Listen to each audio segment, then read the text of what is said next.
back with comedian David Boyle, and I'm quitting alcohol.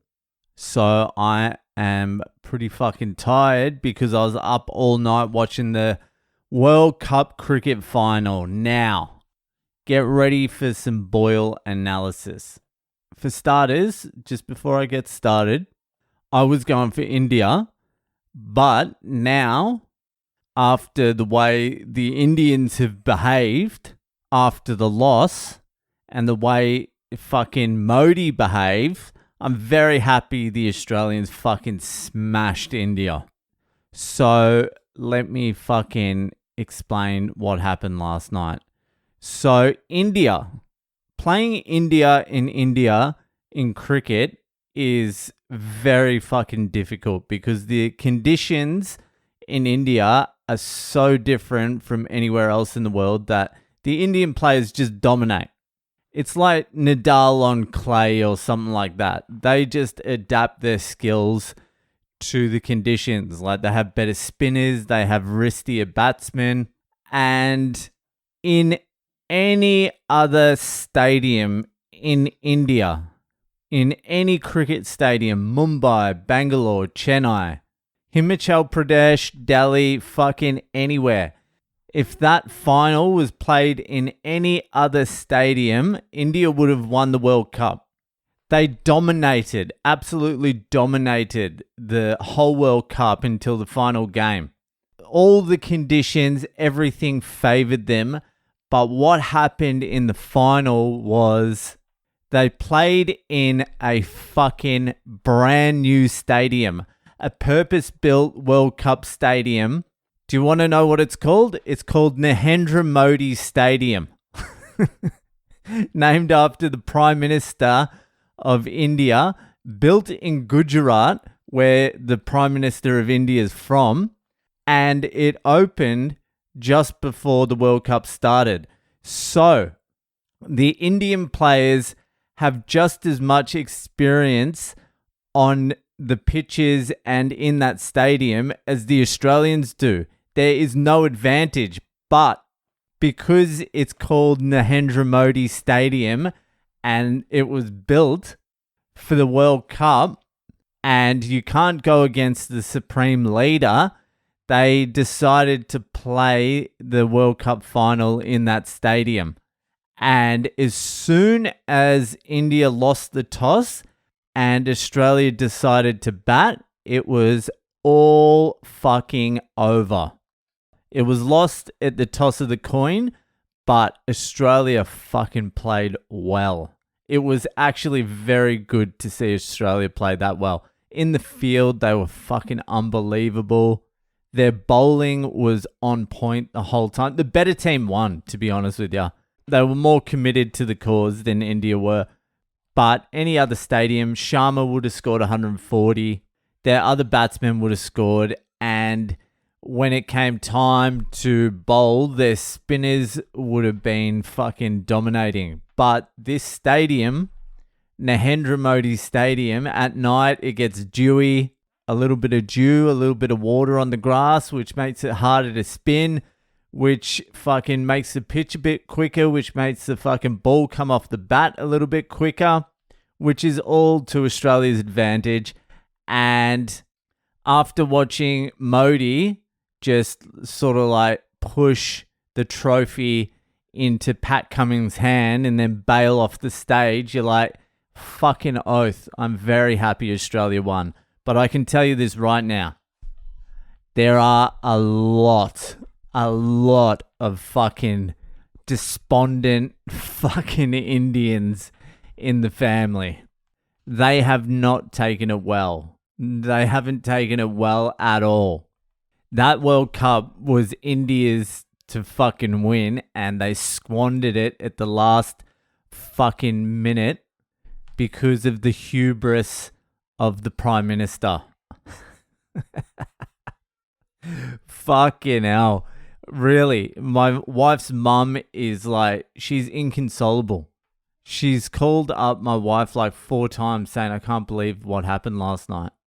Every Indian we know, they're coming up with theories and excuses and they're fucking inconsolable.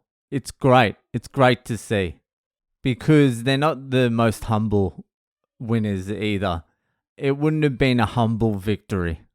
And the other thing is, like, India has nothing else. They're not competitive on the world stage in anything else. And it's going to be a very, very long time before they are, if ever. So this is it for them. This was it. This is what it all came down to. World Cup final in India. The invincible Indian team got crushed, and they got crushed by the Australian team. Why would you play in that stadium? Someone should have said, listen, we love the stadium, Modi, Nahendra, but the boys need a little bit of an advantage. It'd be like Trump Stadium or something. It's fucking wild. Anyway, the Australians won, and now I'm very fucking happy about it. Congratulations to the Australian cricket team. Now, it's Monday, and it is now 12 days till I fucking leave LA in 12 days. Anyway, fucking that's not the point. It's Monday, and you know what time it is. It's Ask Boyle time. So if you have a question you would like answered by one of the greatest minds of the generation or any generation, comedian, philosopher, crane operator, Boyle, then head to my website, boylecomedy.com. Section there for Ask Boyle. Put your shit in, ask your question. I'll get to it. Stat. Also, while you're there, sling us a pint. Join the Patreon and buy me a beer like I was standing next to you at a bar. Cheers, Boyle. Thanks, mate. So fucking head there. Also, Canada. It's 2 weeks till my first show in Canada. The countdown has begun. The 2-week countdown. 6th of December, Vancouver. Then 2 days later, on the 8th, I'm in Toronto. Snap up some tickets. Tell your friends. Buy them for people you don't know. Just fucking fill the joint out. Anyway, let's get to this week's Ask Boyle. So this week's Ask Boyle was sent in by my man Smitty out there in fucking Australia, somewhere in Australia. And this is Smitty's question.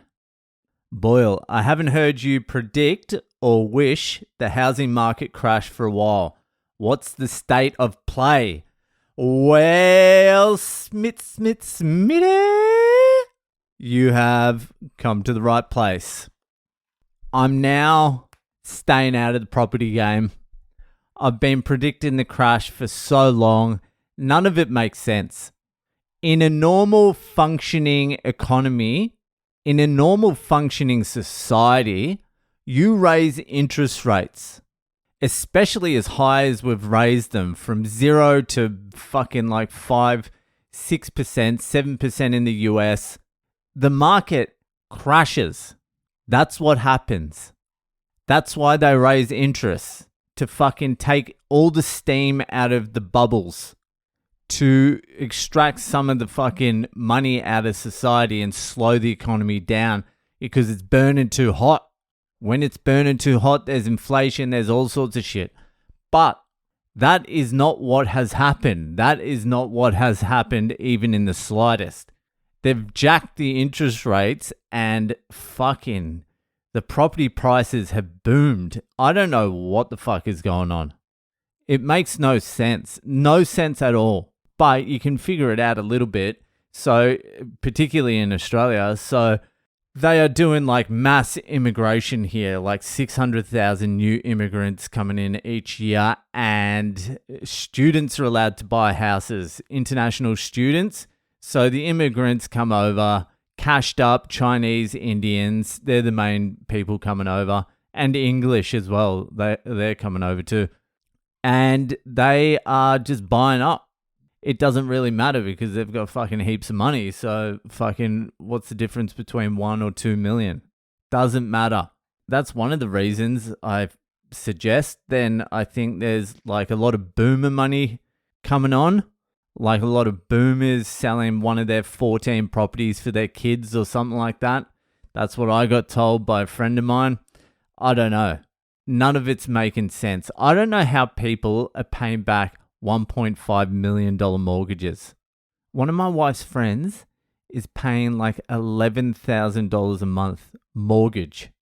$11,000 a month. That's just mortgage. That's before anything else. I don't know how it all adds up. I don't know how it all works.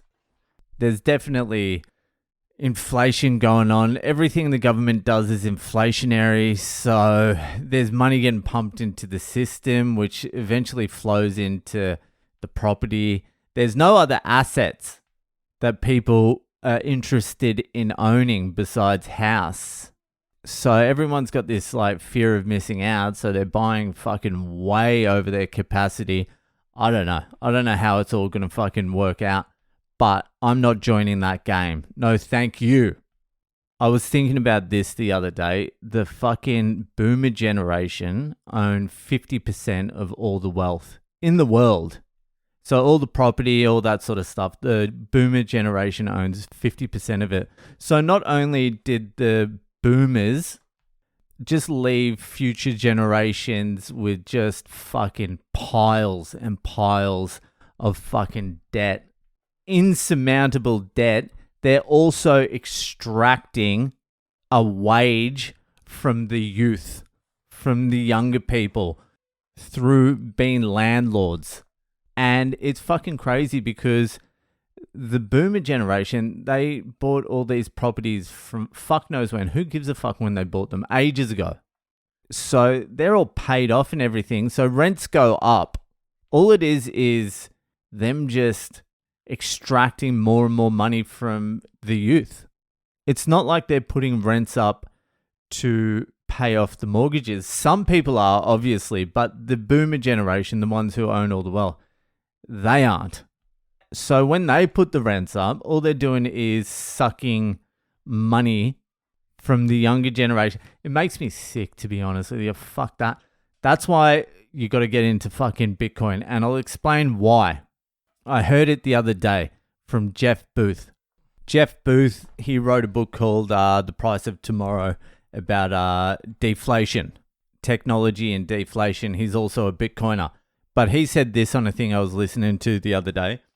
He's like, 5 years ago, I bought my house for $1.2 million, which was 400 Bitcoin at the time. The property price has gone up from 1.2 million to 1.6 million. So it's gone up $400,000. And now that same property is worth 40 Bitcoin. Do you understand? Do you understand what's happening?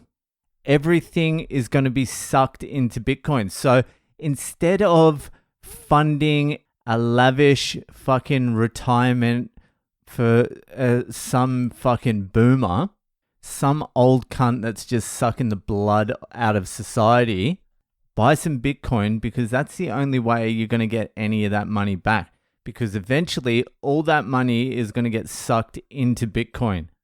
Eventually, Jeff Booth's house will be worth $3 million and 10 Bitcoin. And eventually it will be worth $8 million and 5 Bitcoin. And eventually it will be worth $20 million and 2 Bitcoin.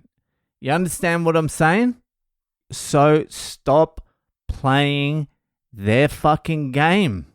This system, this new system, is made for you, not them. You're rejecting this system to keep playing their game that you're not going to win. It's crazy. Just buy some Bitcoin, put it on cold storage, and forget about it. That's all you need to do. It's very simple. And some of the wealth that's been extracted from you will return back to you. It's just the way it is. So don't worry about the property market. Just buy some Bitcoin, cold storage it, and fucking sleep tight. Anyway, thanks for your question today, Smitty. That'll do, and I'll see you the fuck later.